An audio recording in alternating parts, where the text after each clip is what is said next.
ترکی کو مزید نقصان نہیں پہنچائیں گے. تو ترکی جو ہے یہ بھی ایک ملک کا نام ہے. تو حکومت برطانیہ نے جو ہے یہ وعدہ کیا کہ ہم اگر کسی طرح سے جیت گئے تو ہم ترکی کو جو ہے وہ نقصان نہیں پہنچائیں گے. یہ وعدہ محض فریب تھا. فریب مطلب دھوکہ تھا. اور آپ تو جانتے ہی ہیں کہ جو غیر مسلم ہیں, جو انگریز ہیں یا پھر ہندو ہیں, یہ کبھی بھی مسلمانوں کے سگے نہیں ہوئے, یا پھر انہوں نے کبھی بھی جو ہے وہ مسلمانوں کو ساتھ دینے کی کوشش نہیں کی. تو وہ کہتے ہیں کہ انہوں نے جو بھی کوئی وعدہ کیا وہ محض ایک دھوکہ تھا. چنانچہ جب انگریزوں کو فتح حاصل ہوئی تو وہ اپنے وعدے سے پھر گئے. پھر کیا ہوا؟ پھر ایسا ہوا کہ اس جنگ میں انہوں نے مسلمانوں کا ساتھ حاصل کرنے کے لیے جو ہے وہ اس طرح سے جھوٹی باتیں کی, غلط باتیں کی, دھوکہ دہی کی باتیں کی. اور پھر ایسا ہوا کہ جب اس جنگ میں جو ہے وہ انگریز جیت گئے اور پھر وہ اپنے وعدے سے مکر گئے. جیتنے کے بعد انگریزوں کو فتح ہوئی لیکن اپنے وعدے سے وہ پھر گئے اور انہوں نے ترکی کی وسیع سلطنت کے ٹکڑے ٹکڑے کر دیے. جب وہ اس جنگ کو جیت گئے تو اپنے وعدے سے مکرنے کے بعد انہوں نے کیا کیا کہ جو ترکی کا ملک تھا اس کی وسیع سلطنت یعنی کہ اس کی جو ایک بڑی سلطنت تھی اس کے ٹکڑے ٹکڑے کر دیے. اس کو مطلب جو ہے آدھا ترکی جو ہے آج بھی اگر آپ دیکھیں تو آدھا ترکی جو ہے وہ ایشیا میں آتا ہے اور آدھا جو ہے وہ یورپ میں آتا ہے, تاکہ وہ ایک ہی ملک ہے. تو اس کو بھی اس نے اسی دور میں جو ہے وہ ٹکڑوں میں بانٹ دیا. یہاں کے مسلمانوں کو اس فریب کی وجہ سے بہت تکلیف پہنچی. وہاں کے جو مسلمان تھے جب انہوں نے دیکھا کہ ہمیں انگریزوں نے اس طرح سے دھوکہ دیا ہے اور انہوں نے جو وعدہ ہم سے کیا ہے وہ اس وعدے سے مکر گئے ہیں, تو انہیں بہت زیادہ تکلیف پہنچی, بہت دکھ ہوا. اور انہوں نے خلافت کے تحفظ کے لیے مولانا محمد علی جوہر اور ان کے بڑے بھائی مولانا شوکت علی کی رہنمائی میں تحریک خلافت شروع کی. تو کہتے ہیں کہ انہوں نے خلافت کے تحفظ کے لیے یعنی کہ اپنی جو خلافت تھی اس کی حفاظت کے لیے انہوں نے جو ہے مولانا محمد علی جوہر اور ان کے بڑے بھائی مولانا شوکت علی کی رہنمائی میں تحریک خلافت شروع کی. تو کلاس میں آپ کو بتا دوں کہ اکثر اوقات آپ کو جو ہے وہ SST میں بھی یہ کوشچن آتا ہے اور اکثر اردو میں بھی جو ہے وہ یہ کوشچن آتا ہے کہ جو تحریک خلافت تھی وہ کنہوں نے شروع کی تھی. تو میں آپ کو یہ بتا دوں کہ جو علی برادران تھے وہ یہی تھے, تو ان کو ہم علی برادران کے نام سے بھی جانتے ہیں. تو آپ یہ بات بھی ذہن میں رکھ لیں کہ مولانا محمد علی جوہر اور ان کے جو بھائی تھے مولانا شوکت علی, ان کو ہم علی برادران بھی کہتے ہیں.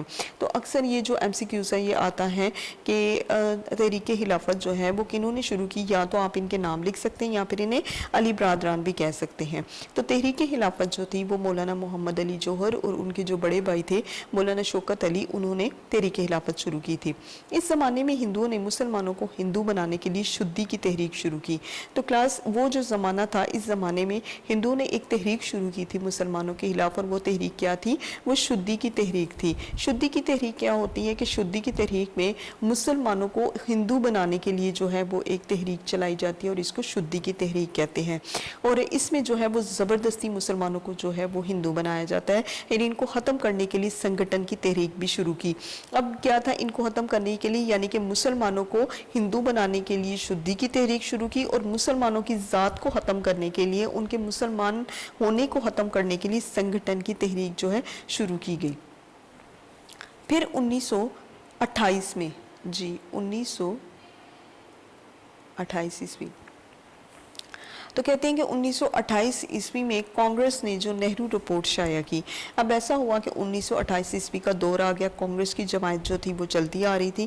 تو کانگریس نے ایک رپورٹ شروع کی, شائع کی, جو تھی نہرو رپورٹ. شائع کرنا مطلب جاری کرنا اسے.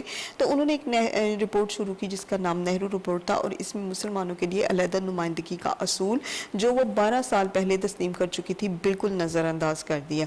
تو آج سے 12 سال پہلے ہندوؤں نے جو ہے وہ اس اصول کو کہ مسلمان جو ہیں وہ ایک علیحدہ قوم تھی, انہیں جو ہے وہ انہوں نے نظر انداز بالکل کر دیا. وہ آج سے 12 سال پہلے یہ تسلیم کیا گیا تھا کہ مسلمان ایک علیحدہ قوم تھی, لیکن جب 1928 عیسوی میں کانگریس نے نہرو رپورٹ شائع کی تو انہوں نے مسلمانوں کی علیحدگی کو یا مسلمانوں کی مذہب کو جو ہے وہ علیحدہ ہونے کے جو اصول تھا اس کو نظر انداز کر دیا. پھر تو مسلمانوں میں بڑا جوش پیدا ہوا اور انہیں یقین ہوا کہ چونکہ ان کا دین, ان کی تہذیب اور ان کی معاشرت سب کچھ غیر مسلموں سے مختلف ہے. اب یہ تھا کہ جب انہوں نے یہ رپورٹ شائع کی تو اس میں مسلمانوں میں یہ بڑا جوش پیدا ہوا, بڑا ولولہ پیدا ہوا, اور انہیں اس چیز کا بھی یقین ہو گیا کہ ان کا جو دین ہے, ان کی جو تہذیب ہے, تہذیب کسے کہتے ہیں ہیں, رہن سہن کا طریقہ, معاشرت کسے کہتے ہیں, یعنی کہ معاشرے میں رہنے کے جو اصول ہوتے ہیں, جو طور طریقے ہوتے ہیں, وہ سب کچھ جو ہے وہ ان کا غیر مسلموں سے مختلف تھا. اس لیے کسی حالت میں ہندوؤں سے تعاون نہیں ہو سکتا.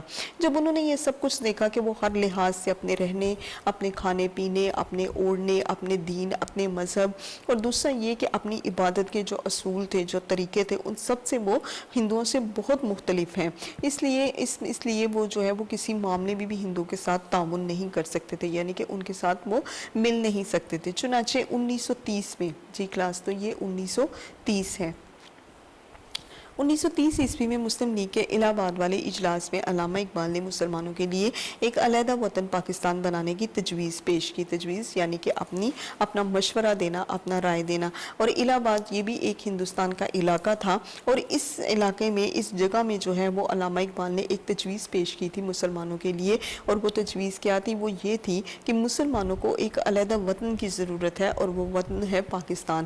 تو علامہ اقبال نے کیوں جو ہے وہ یہ تجویز دی؟ علامہ اقبال نے صرف اس لیے تجویز دی تھی کیونکہ وہ یہ دیکھتے تھے کہ مسلمان جو ہیں وہ ہندوؤں سے ہر لحاظ سے ایک علیحدہ قوم ہے. 4 سال کے بعد جب قائد اعظم محمد علی جناح نے مسلم لیگ کی صدارت کا مستقل طور پر عہدہ قبول کیا تو انہوں نے اس تجویز کو عملی جامہ پہنانے کی کوشش شروع کر دی. پھر اس کے 4 سال بعد قائد اعظم نے جب دیکھا مسلم لیگ کی صدارت, جب وہ مسلم لیگ کے صدر بنے اور اس کا عہدہ جو ہے وہ انہوں نے مکمل طور پر قبول کیا, تو انہوں نے دیکھا کہ اس تجویز کو جو علامہ اقبال نے دی تھی اسے عملی جامہ پہنانے کی کوشش, یعنی کہ اس آخرکار 23 مارچ 1940 کو انہوں نے لاہور کے اجلاس میں واضح طور پر اعلان کر دیا. پھر کیا تھا؟ پھر 23 مارچ, جی یہ میں آپ کو ساتھ ساتھ اس لیے لکھوا رہی ہوں کیونکہ آپ کو پتہ چل جائے کہ یہ تاریخ جو ہے کیا لکھی ہوئی ہے. 23 مارچ 1940 کو انہوں نے لاہور کے اجلاس میں یہ واضح اعلان کیا کہ جن علاقوں میں مسلمانوں کی, ہاں جی اب آتے ہیں ہم صفحہ نمبر 24 کی طرف. جی تو جن علاقوں میں مسلمانوں کی اکثریت کہتے ہیں تعداد میں زیادہ ہونا, تو پھر انہوں نے کہا کہ جن علاقوں میں مسلمانوں کی جو اکثریت ہے, مسلمان جو ہیں وہ تعداد میں زیادہ ہیں, وہاں ایک آزاد مسلم ریاست قائم کی جائے.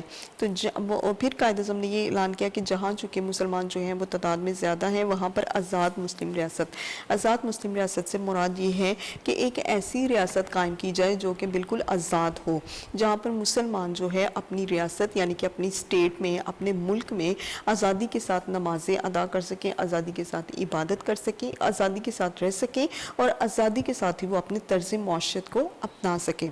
اس اعلان کو قرارداد پاکستان کہتے ہیں. جی کلاس تو قائد اعظم نے 23 مارچ 1940 کو جو دیا تھا وہ اعلان ان کا قرارداد پاکستان کے نام سے مشہور ہوا, جس کی روح سے مسلمانوں کی آزاد اور خود مختار حکومت قائم کرنے کا فیصلہ ہوا.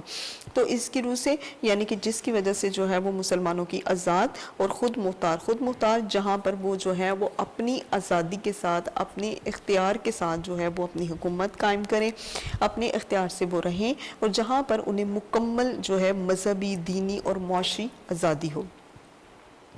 یہاں یہ سمجھ لینا ضروری ہے کہ دنیا میں قومیت کی تشکیل کی 2 بنیادیں ہیں. قومیت کی تشکیل شکل میں یعنی کہ ڈھالنا. تو وہ کہتے ہیں کہ آپ اس بات کو جو ہے وہ بہت اچھی طرح سمجھ لیں کہ دنیا میں قومیت کی تشکیل یعنی کہ جب قومیت کوئی بھی قوم جو ہے وہ بنتی ہے, وہ کسی شکل میں ڈھلتی ہے, تو اس کی جو بنیادیں ہیں وہ 2 ہوتی ہیں. ایک وہ جو مغربی مفکرین نے قائم کی. مغربی مفکرین کہتے ہیں سوچ بچار والے لوگ.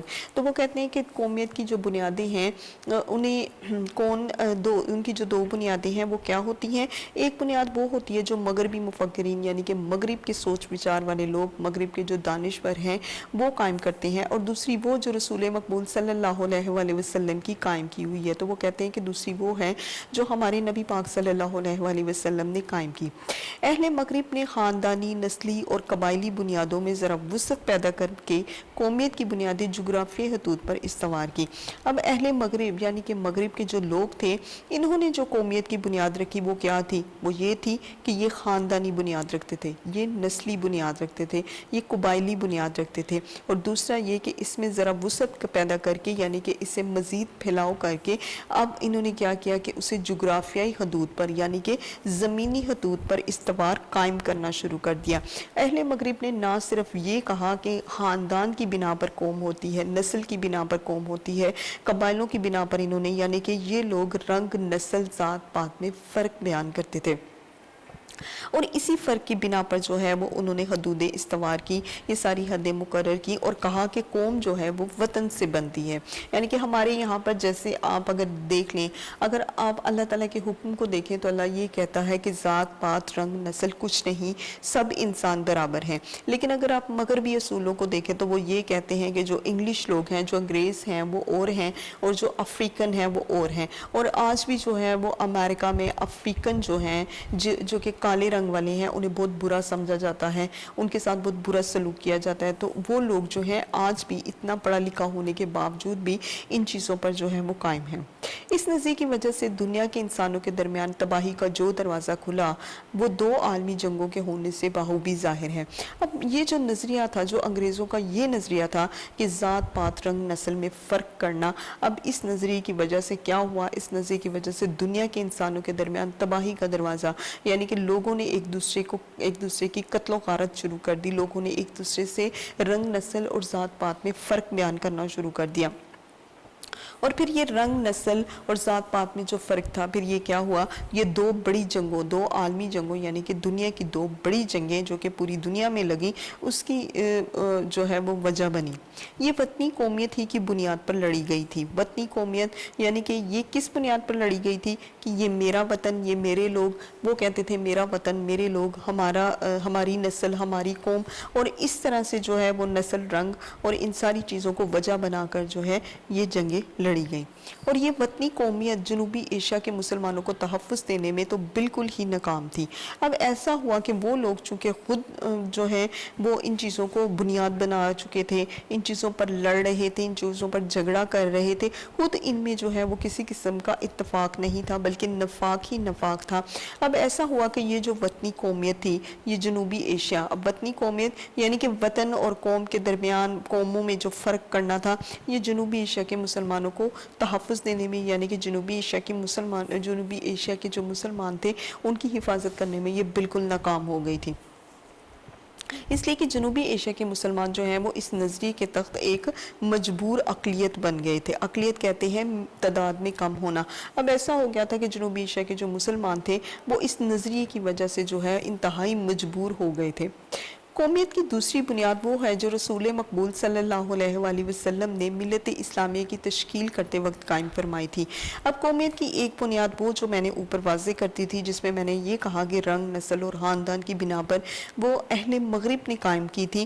اب دوسری کیا تھی؟ وہ قومیت کی دوسری بنیاد جو نبی پاک صلی اللہ علیہ وآلہ وسلم نے ملت اسلامیہ یعنی کہ اسلام کی ملت کی تشکیل کے لیے قائم فرمائی تھی، اور جو مغرب کے تصور قومیت سے جدا ہے. تو ہمارے نبی پاک صلی اللہ علیہ وآلہ وسلم نے جو جماعت قائم کی، جو ملت قائم کی، وہ جو ہے وہ مغرب کے تصور سے یعنی کہ ان کے خیالات سے، ان کی قومیت سے بالکل جدا ہے، بالکل علیحدہ ہے. جیسا کہ علامہ اقبال نے بھی فرمایا ہے، اپنی ملت پر قیاس اقوام مغرب سے نہ کر، ہاتھ ہے ترکیب میں قوم رسول ہاشمی، ان کی جمعیت کا ہے ملک و نسب پر انحصار، قوت مذہب سے مستقم ہے جمعیت تیری. وہ کہتے ہیں کہ تو اپنی قوم جو ہے اس پر جو ہے وہ اقوام مغرب سے جو ہے اپنی قوم کے لیے رائے نہ لے، یعنی کہ تو ان کے مشوروں کو نہ دیکھ، تو انہیں نہ دیکھ، تو اپنی قوم کو صرف اور صرف اگر قائم کرنا چاہتا ہے تو وہ نبی پاک صلی اللہ علیہ وآلہ وسلم کے مشورے پر، نبی پاک صلی اللہ علیہ وسلم کی پیدا کیے ہوئے تصور پر کر، اگر تو کرنا چاہتا ہے. اور اگر تو جو ہے مغرب کی جو قوم ہے ان کی جمعیت سے یعنی کہ ان کو اکٹھا کر کے ان کے بنائے ہوئے اصولوں پر اپنا ملک و قوم چلاتا ہے، اپنا نسب مطلب کہتے ہیں اپنا خاندان، اپنا ملک و نسب جو ہے وہ چلاتا ہے اگر تو ان پر، تو یہ تیرا بالکل بھی غلط طریقہ کار ہے. وہ کہتے ہیں قوت مذہب سے مستحکم، یعنی کہ جو مذہب ہے تیرا، ہمارا جو مذہب اسلام ہے، اسی سے مضبوط ہماری جمعیت ہے. جمعیت یعنی کہ ہماری جو قوم ہے، ہم جو سب اکٹھے ہیں وہ صرف اور صرف اپنے مذہب کی وجہ سے ہیں. تو ہمارا مذہب جو ہے وہ رنگ، نسل، خاندان نہیں دیکھتا. ہمارا مذہب اگر دیکھتا ہے تو وہ صرف یہ دیکھتا ہے کہ سب انسان برابر ہیں، کسی کو کسی پر جو ہے وہ کوئی برتری حاصل نہیں، اور اگر کسی کو کسی پر کوئی برتری ہے تو وہ ہے صرف تقوی یا پھر علم.